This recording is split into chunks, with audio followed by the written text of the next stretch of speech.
Yeah, so it's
Right. Yeah. Right. Yeah. Almost by here. Yeah.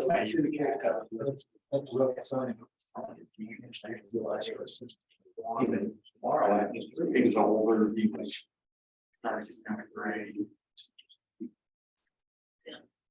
Yeah.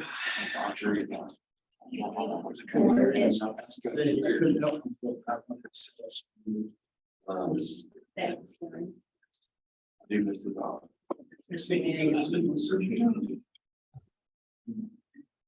I understand.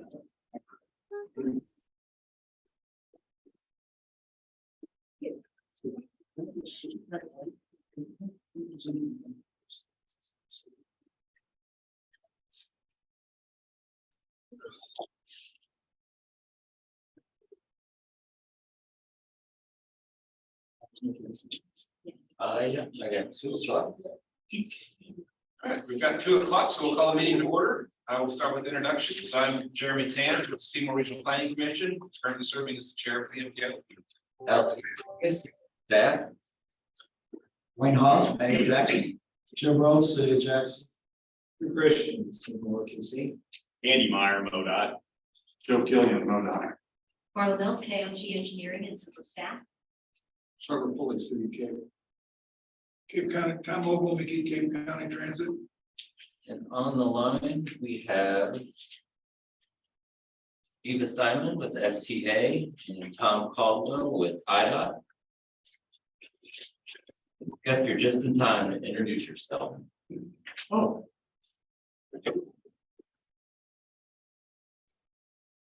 You don't belong in Southeast Missouri.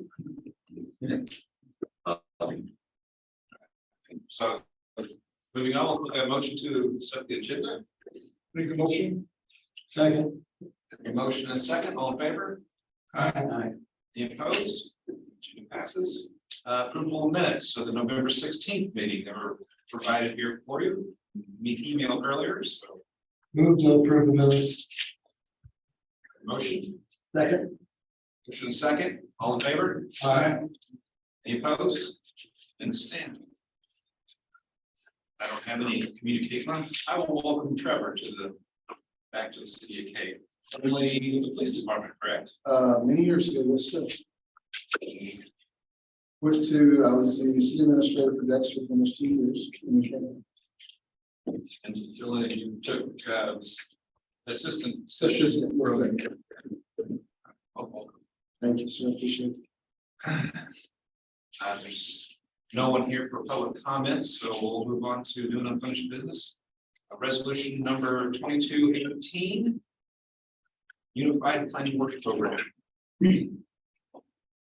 So this amendment is for the inclusion of the City of Jackson's Traffic Engineering Assistance Program, or TEAP, grant project they were awarded through MoDOT. This is for the East Main Street corridor pedestrian safety study. The city was awarded 12,000 in T funds, and they're providing 25,850 and for a total project of 37,850. The program activities of the study include planning, data collection, base map creation, traffic count and field observations, safety analysis and development of countermeasures, and preparation of a concept plan, estimates, and a final report. The TPC released the amendment for public comments, and no comments were received. With that one. Accept the motion to approve the resolution. Move to approve resolution 2022-18. Second. And motion second, any other discussion? All in favor? Aye. Any opposed? Resolution passes. Let's go ahead and talk about Chris Crocker, Mandy Brink. In.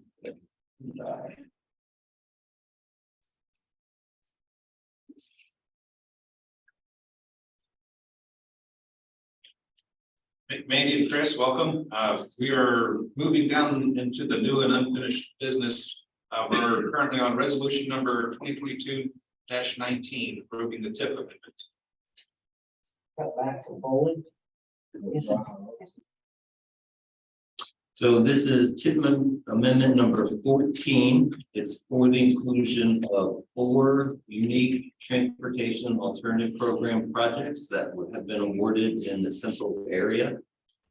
The first project is the City of Jackson's East Main Street Trail Connection. That'll be extension of a trail from Bellevue Street to Shawnee Boulevard. In total, the project is $550,038. The next project is Cape Girardeau County. It's the Cape County Park Walk Trail Phase 1. It'll be construction of the trail in the county park from Veterans Memorial to Melania's Playgrounds area.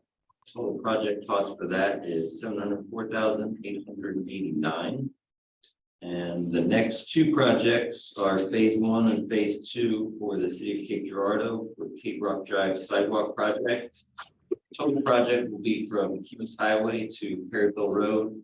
Phase 1 is Kings Highway to Brookwood Drive, that will connect sidewalk to existing sidewalk on Janet Drive, which then leads to the Alma Schroeder Elementary School. And then Phase 2 will extend that sidewalk from Brookwood Drive up to existing sidewalk on Perryville Road. Total project for both phases was estimated to be $990,000. TPC also released this for public comment, and no comments were received.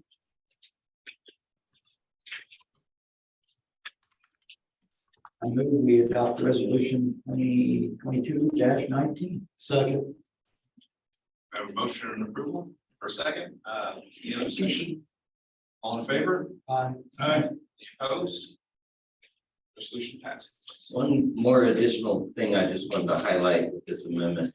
The 4 TAP projects represent over 1.5 million in federal funds coming to the SEMPO area for these sidewalk and trail projects. So pretty significant. I know that the majority of the submissions leveraged our regional bike and pedestrian plan that SEMPO developed. So I think it's a testament to a lot of our member entities that they were able to pick that up and find some good projects out of it.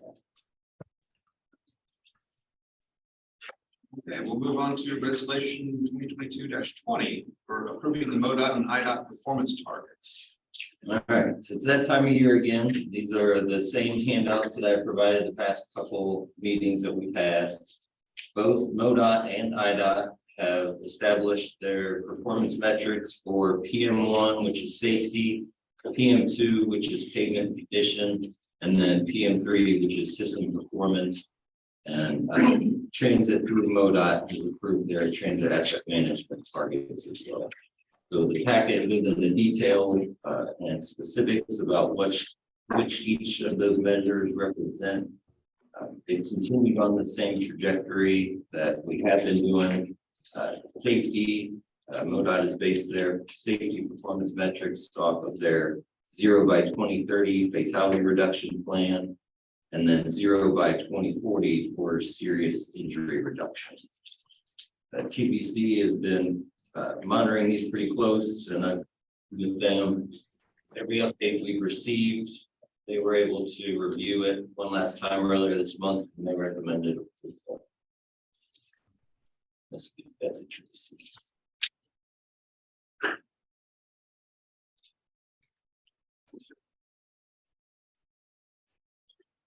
Accept a motion to approve resolution 2022-20. Make a motion for approval. I have a motion, Second. motion and second. Any other discussion? All in favor? Aye. Any opposed? Resolution passes. All right, moving right along, we'll go into member reports, starting with the city gate. I don't have any odds yet. I will for SEMPO. No, today was. City of Jackson. I guess I just report we passed, Board of Aldermen passed our budget for 2023 on Monday night. In that budget is about 4.1 million in road and transportation. So the key projects we've got in there, as our normal asphalt and concrete annual maintenance programs are in there. The wrapping up and the payment for the bridge that we're building over on West Main over Hubble Creek. And then I guess another item that we have is half our utility relocation cost for the project on North 61 that MoDOT will be doing next year. So those are the key items, but overall $4 million, which is up from previous years. Anything else, Jim? No, Scotty? Okay.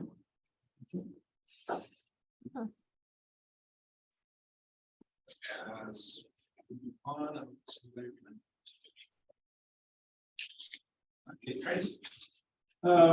Really have nothing to report other than if we have too much snow or any ice on the roads, we'll be shutting down. I don't know what time we'll shut down because I'm not sure what the weather's going to do. I know Christmas is on Sunday and we normally shut down at 2 o'clock. We'll be shutting down at 2 o'clock this Christmas as well. Moving on, Mandy, anything Port Authority? Just business as usual. Okay. Seymour RPC, I'll kind of let Freddie fill in anything we have, but I will plug our drone. We did use that for City of Jackson when you guys were setting parts of the bridge there. Got some footage of that, so that is available. We do have it. Does video, photos, thermal, LiDAR, and we can do nice photography and stuff with that as well. So that is a service that's available if it's needed. Sure, you get. Just finished up the TIP amendment here that was approved. Working on the TIP update for the next 4-year TIP cycle. Going back in, updating the TIP.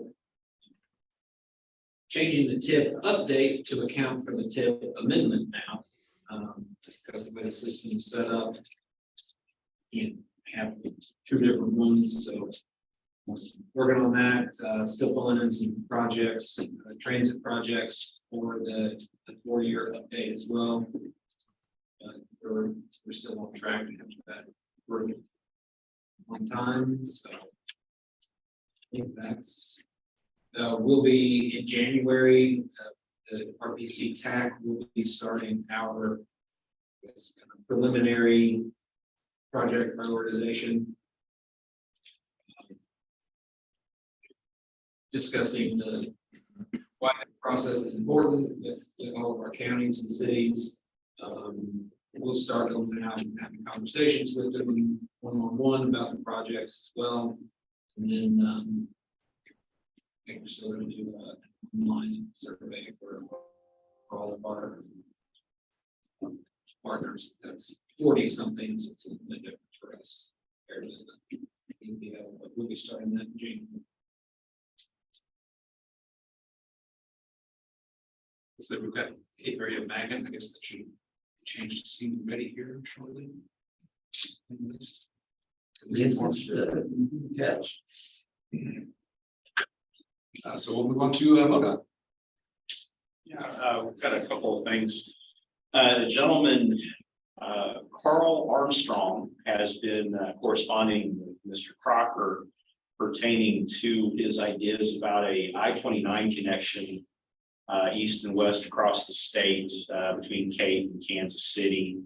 And I think that we've probably answered as many questions as we can as an organization, and I believe Chris has given Alex your contact information. He did, yeah, I appreciate it. Okay. I guess to me, it was very similar to some of the comments that Mr. Norman has shared before about the need for another east-west corridor. Certainly, there's probably some value in that, from a funding standpoint.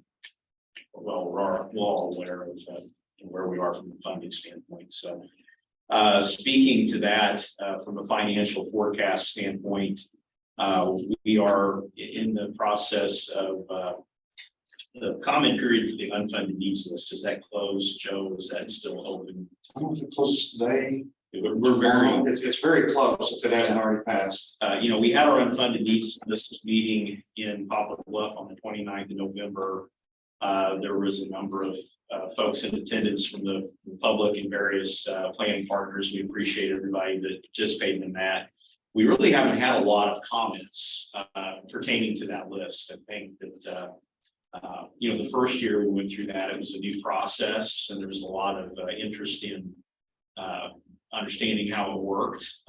This year, I think it was probably a little bit more on cruise control in terms of people understanding that we have 3 tiers of projects, and bringing those needs to us and getting those in there, updating that list. I don't know that it was quite as exciting and dramatic, but it was of value. We hope that as we develop our STIP, some of those can be rolled in. But we recognize that with priority being asset management and the increases in costs that we've seen over the last 6 months, it will be very difficult to add very much to our program this year. In fact, we will probably struggle to keep everything in our STIP on the schedule that is in there now. Obviously, those projects are commitments once they're in the program, but there may be a need to kind of stretch that out or delay that and not add as many projects to the program in order to make the money work out. Along kind of continuing with that concept of increased costs, we were required to reject the Route 72 Cape County project that's in Jackson. That was scheduled for this coming year. The bids were considered excessive, and the commission took action to reject that. We will try again in the following year. There is a overall, I guess, kind of a strategy right now to try to work a little closer with the industry and figure out how do we meter that work so that we don't overwhelm the capacity of the industry, both from a paving and other type of work standpoint. We've seen the number of bids per call decrease, and so that starts to cause a little bit of concern in terms of whether or not we're getting good competition and competitive bidding. So that's something we're watching very carefully. The only other thing I need to mention is that the governor's cost share projects, that process is continuing. The internal review on MoDOT side is complete. Department of Economic Development is doing their part in that process, and we anticipate the Office of Administration, basically the governor will make an announcement in, we believe, January on which projects are funded. And we don't want to get out in front of that in any way, shape, or form. So there were 5 regional projects that were advanced scoring. And so we're excited to see how that turns out in And I think that's everything I've got, Joe. I'll turn it over to you. Just two quick things. First is the regular MoDOT cost share application deadlines. We have one coming up in January and one coming up in mid-April. If you have something for January, I'm sure that you would have already been in touch with Chris, working with him on that, but if not, certainly should. And even if you have something that you want for the April application deadline, again, you should probably be coordinating with Chris. And also, we're in the beginning of our STIP development for the next STIP, which will be the 24th through 28th state fiscal year. So just the cycle continues. Last thing is, we are probably going to accelerate our normal time frame for the high priority unfunded needs, and we will probably move that up to March or April, beginning that process. So I think it's good that Drew mentioned that he was probably going to start looking and talking to the counties in January at their meeting. That would probably be good. It'll allow us to better coordinate our flows, our workflow in the department. So that's all that I have.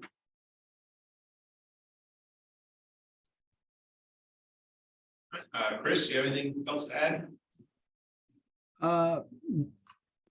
Just just a couple other things. The LPA on-call list that where cities can use our on-call list versus having to do a solicitation, that application deadline ended December 15th. We're going to be meeting next month to finalize that list and have a new on-call list available for LPAs to utilize. That list is good for 3 years, so we won't update it again for another 3 years. Andy already touched on the unfunded needs and the governor's cost share. I think other than that, just wanted to mention that we held a public meeting at Gordonville Elementary School on December 6th this month. It was very well attended, and we look forward to a letting, and I believe it's May of this year, I think, for that project. Other than that, I've been noticing a lot of the discretionary federal grants that were announced last year. Raise is coming back, circling back around. Looked like there was a notice of funding opportunity for that out right now with the deadline, application deadline of February 28th. So be on the lookout for any of those discretionary grants that you may have not got an opportunity to put in for last year. The public meeting Chris mentioned was the Route K and 25 intersection improvements. The proposed design was a roundabout. There's about 45 people in attendance at that meeting.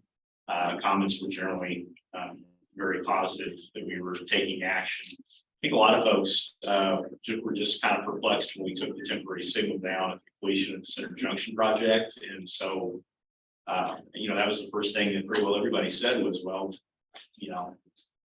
we assumed you'd do something eventually. So here we are. So that'll be a good project. And as Chris mentioned, it should let in May, and look forward to seeing that progress. But if you're keeping track, 72 is delayed, but that's still obviously something that we're gonna try to get done. K and 25, the two bridges on Route Z, work at Hubble Creek on the north end of Jackson on 61 and Mary Street. If you like to travel around in the Cape Jackson area, it's going to be very busy 18 months to 2 years. So please be patient with us. Jeremy was going to mention the deadline for public comment on the high priority unfunded needs ends today. So on our website, someone can get there and review the list and make comments on that. Thank you. Okay, we'll move on to IDOT. The only question I have is, Alex, have you folks typically expended all your allotted MoDOT planning funds, or aren't you able to, if you don't, bank them, so to speak? We do have a carryover balance. You do? We do. Okay. Well, you and I will be talking further in the future here with these additional funds that are headed towards Cape, but some of the questions that we had, but no, I have nothing else. Thank you. I will move on to Federal Highway. This is Betsy Tracy in the Illinois division, and you guys are pretty aware of the different discretionary programs, and I don't have anything else to add. Thanks. All right, FTA.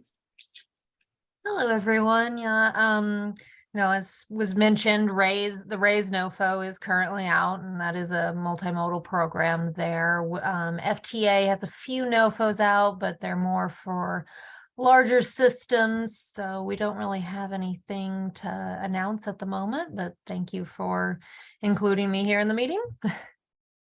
You're always welcome to attend. We'll move on to the staff report. As a handout, we do have a copy of our 2023 meeting schedule. I'll also be sending out our monthly newsletter next week, which will have it available as well. Other than that, I'm still working with Michael Henderson of MoDOT on the carbon reduction program. Just trying to stay abreast of any new details that come from that. I was in contact with our community planner with the US DOT on our Safe Streets and Roads for All program grant application. They're still reviewing the applications, but they had indicated they expect award announcements in January. And then a little bit more specific to the city of Cape, they had put in for a Reconnecting Communities pilot program for Route 74 Shawnee Parkway to enhance north-south mobility through a study. And the US DOT had indicated we would know the status of that application in early 2023 as well. Other than that, the monthly email should provide more detail in the discretionary grant programs that Betsy and Chris had mentioned, the Raise. There's a neighborhood access and equity grant program coming out through the Inflation Reduction Act. There were $3 billion allotted for that. And that'll be similar to the Reconnecting Communities through the bipartisan infrastructure law, but it'll just help add to the amount of funds that are available for that. Good. Does anyone have any other business or communications you'd like to share? Just to go back, Andy, to that, before we asked, what was the, on the Highway 72 overbid? Was it amount or percentage? Yeah, can you get? Well, the amount was significantly higher than what was in our program, and as a routine part of the process, our bidding and review section will reach out to the bidders and ask, hey, what are you seeing here that we're not seeing? And they specifically identified that corridor, the night work requirement, which, as you may recall, when we filled the eastern portion of Jackson Boulevard, most of that work did occur at night. Doing that during the day seems like that'd be a stressor for all of us, and potentially, very hazardous for the traveling public. So we feel strongly that requirement for night work and possibly allowing some day work in between morning and evening rushes. But certainly either way, you're compressing the schedule. The other thing that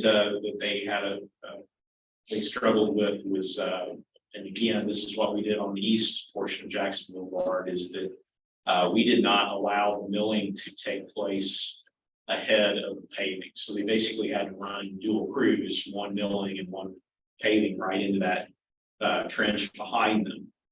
Because you've got concrete curb and shoulder and curb and gutter and sidewalks on one side and an island on the other.